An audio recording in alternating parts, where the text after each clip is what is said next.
За Монгол ардын нам маань сүүлийн 8 жилд бол төр засаг барьсан. Та нар өнөөдөр 100 хоног гэж хэлэхээсээ ичих хэрэгтэй. 8 жил төр барьчаад өнөөдөр ард түмнийхээ төлөө юу ч хийгээгүй байж өнөөдөр гинтхэн сая 100 хоног төр барьсан юм шиг ингэж ярьж болохгүй. Би бол хатуухан л хэлнэ. Тэгээд дандаа ирээдүйн цаг дээр ярьдаг. Тэгнэ, ингэнэ гэд хизээч тэглээ, инглээ, тэгсэн гэж юусоо би ярьж байгааг сонсоогүй. Тийм учраас хэдэн багш байранд оруулсан бэ? Хэдэн багшийг одоо оруулах вэ? Гэтэл өнөөдөр тэгнэ, ингэнэ гэж бид нар хичнээн жил явах юм бэ. Одоо бид нар ард түмнээсээ ичих хэрэгтэй. Ингээд нэг тулга тойрсон юм ярьсаар ард түмний амьдрал сайжрахгүй шүү дээ.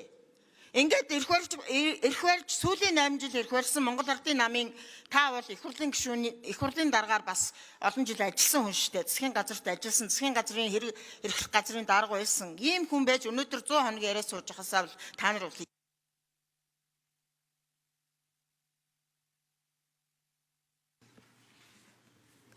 нэгдүгээр энэ микро өгье. За 150 багш бол өнгөрсөн 5 жилийн хугацаанд орон суунд орсон байгаа. 105. За ер нь 2025 онд бол 9 энэ талаар тодорхой Наранбаяр сайд хариулнаа. Ер нь биш үү? Яг энэ түрээслэх дэмжлэх орон сууц энэ хөнгөлтөө нөхцөлийн хүрээнд нийтдээ 12,000 орон сууц ер нь энэ хөтөлбөрийн талаар ер нь ажил болгоо өөр үүдэн шүү дээ. Та их хурлын гишүүнээр ажиллаа гэд бүх босрлын асуудлыг 5 өнөдөр шийдэхгүй. Их хурлын дарга за одоо ингээд Наранбаяр сайд хариулна. 50 амгалан бац. За